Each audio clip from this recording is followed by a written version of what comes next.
Name something that sounds completely gross, but we're all perfectly okay with. You want to go at the same time? Okay, 1, 2, 3. Chunky soup. Today we're going to do a quick reaction to the NFL draft. We're not giving grades. Your team did great. Instead, we're looking for the storylines that could affect your fantasy football teams, whose stock just tanked, and where you can find the sneaky value. We're breaking every division down into their own video. This is the AFC West. Welcome to Shut Up Football. I'm Jeff Stoltzfus, that's Kevin, and if you're into rampant speculation and corny, not safe for work dad jokes, this is the place for you. It's Shut Up Football.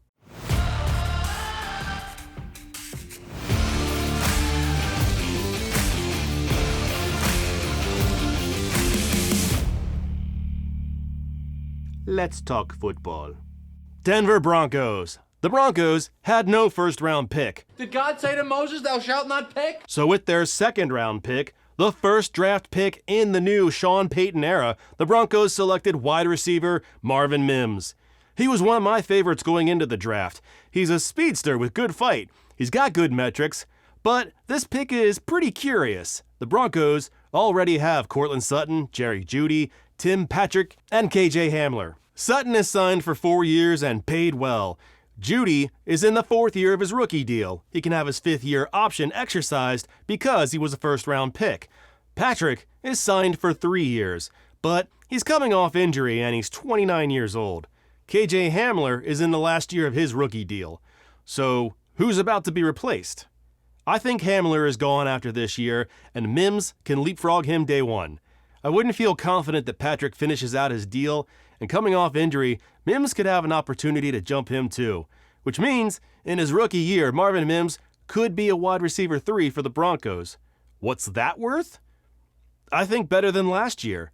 High knees McWilson started playing better last year, post the coaching change. I think Mims is a good investment in Dynasty based on talent, draft capital, coach, and the potential to move up the pecking order quickly. We don't know how the Broncos offense is going to change under Payton yet, but we know Marvin Mims is part of it.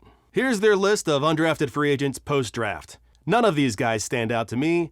It is curious they took so many tight ends, especially because they traded for Adam Troutman during the draft, a guy that Payton originally drafted with the Saints.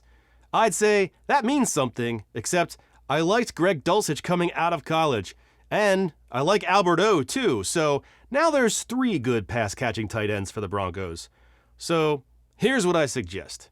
I'm sure Dulcich is rostered in your Dynasty League, probably Albert O too, but I bet Troutman isn't, so toss him on the end of your bench if you have room, and just see how this all pans out. I wouldn't sell Dulcich, but grabbing Troutman as a backup ain't a bad idea, because Dulcich ended his year on the IR. This room could shuffle and flip through camp and even into the season. Kansas City Chiefs. In the second round at pick 24, the Chiefs grabbed wide receiver Rashee Rice. It wasn't a shock they took a receiver, but Rashee Rice was a little surprising. Don't get me wrong, he's good. I like him. He's got good size and okay speed. They took him ahead of Josh Downs, Cedric Tillman, and Jalen Hyatt. I think that says something about the role they expect him to fill. The 2 things I like to see with him are good body control and an aggressive style. But the real reason to invest in him is the surrounding bodies in this receiver room. Marquez Valdes-Scantling, don't care. Kadarius Toney is sexy dynamite, but you're not paying for him when his natural habitat is the trainer's table. Sky Moore? Maybe, but he wasn't last year, and I don't want to hear about Justin Ross. With second-round draft capital and a vacated Juju Smith-Schuster hole on the roster, Rice can be relevant. I'm in. I still think he's behind Travis Kelce and a healthy Toney, but asking him to fill the Juju role is a lot more reasonable than expecting Sky Moore to fill Tyreek Hill's. The rest of their draft was mostly defense. I was surprised they didn't take a running back. I like Isaiah Pacheco. He runs hard. He's fast. Kind of reminds me of Marshawn Lynch without any wiggle or the winning personality. I'm just here so I won't get fined. But he was a late 7th round pick. So I figured with such low investment in him, they'd look to add more around him with a different skill set. To be fair, they already have it in Jerick McKinnon. He's the pass-catching option with tons of ability in space. But he's 31 years old. They added a few running backs with their UDFAs. The name that stood out to me was Deneric Prince out of Tulsa. 6 foot, 216 pounds, runs a 4.4, but I didn't see him as a complement to Pacheco or as a replacement. His game is similar to Pacheco, power and speed. If he makes the team, he could be a sneaky grab as a backup to Pacheco's role. So he's someone to watch, but more likely, I think the Chiefs look at a vet later in camp. I still think there are some free agents out there they'd rather add and are hoping that the cost comes down on. And if you're going to spend money on Ezekiel Elliott, Kareem Hunt, or Leonard Fournette, you gotta get the crusty vet discount. Pacheco survived the draft and will likely have a good season, but I would look to move him by the end of this season. If they find a McKinnon replacement next year with some in-between-the-tackles ability, Pacheco's stock is going to take a hit. Las Vegas Raiders. The Raiders grabbed Michael Mayer with the 35th pick in the second round. By most accounts, including my own, he was the second best tight end in the class. He was actually the third tight end drafted in this class. The Raiders traded up to get him. And that makes sense because they traded Darren Waller to the Giants and then let Foster Moreau walk. Currently, they have just Austin Hooper, the melted box of vanilla ice cream of tight ends. Mayer should rise quickly to be the tight end one here. He's got the size, but he doesn't have elite speed. Draft day, the analysts compared him to Jason Witten, and I see it. I'm not sure how sexy Witten is as a tight end prospect in this era, but Pat Freiermuth seems to be doing okay with it in Pittsburgh. In the third, they took Trey Tucker, a wide receiver, listed at 5'9", 187 pounds. I wasn't familiar with his game, but based on his size, speed, comp, and the starting receivers on this team, I'm guessing he's a special teams ad. Someone who can break open kick returns. Because the Raiders' starting three receivers are Devontae Adams, Jacoby Myers, and Hunter Renfrow. I'm not looking to add Trey Tucker in any format. In the fourth round, they took a quarterback, and I actually really like this one. Adain O'Connell out of Purdue. I had him ranked higher than guys like Jake Haener, Tanner McKee, Dorian Thompson-Robinson. Not to suggest he's a starting quarterback, but he's got a lot of good qualities that could make a quality backup. In deep leagues, I'm grabbing some shares of O'Connell on the cheap. Here's the list of the UDFAs. I really didn't see anything notable here. They didn't draft a single running back.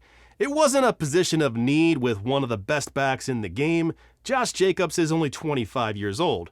But it was also a low-key endorsement to their depth, specifically Zamir White, who came off the bench only slightly more than the Gatorade cooler last year. I thought he was going to replace Jacobs after they declined his fifth-year option. That turned out not to be the case. But I'm still bullish on White as a prospect. If Jacobs were to miss time, I think White would do well. So this could be a sneaky good time for a patient manager to trade for White. Los Angeles Chargers. The Chargers took Quinten Johnston at the 21st pick overall. They needed a wide receiver. They got one. Johnston is 6'3", 208 pounds. Keenan Allen is 31 years old. Mike Williams is 28. They needed to get younger, and they needed someone with more flash than Josh Palmer.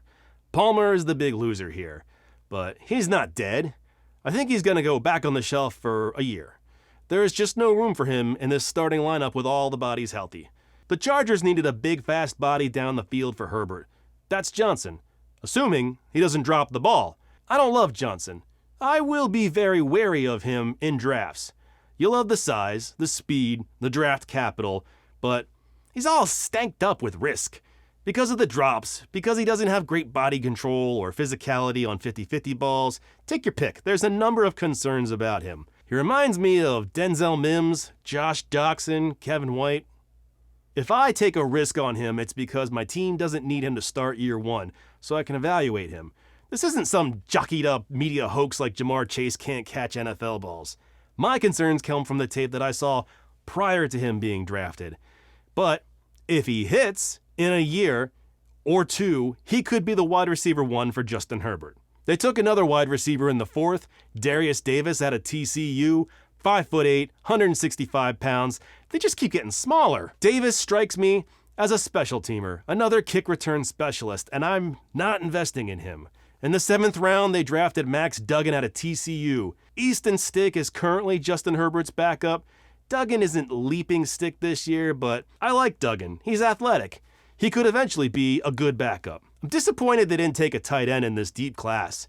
They did grab one in the UDFA group, Michael Ezeike out of UCLA, if I even said that right. He's 6'5", 241 pounds. He had some good tape, but nothing that's really relevant for fantasy, especially as a rookie. Just a note for the Chargers. They also didn't draft running back. I assume they'll work things out with Austin Eckler. He's easily their best and most athletic back on the team.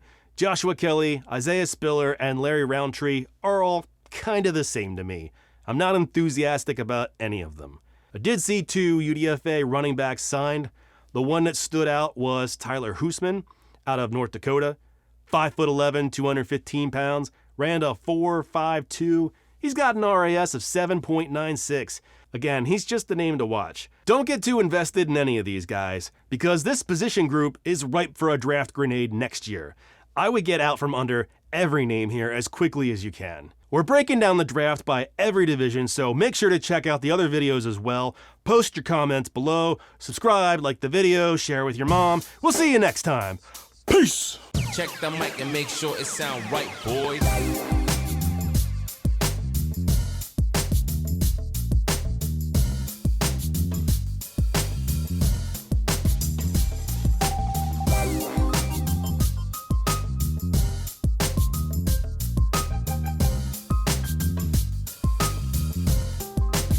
It sound right, boy. That soup is chunky.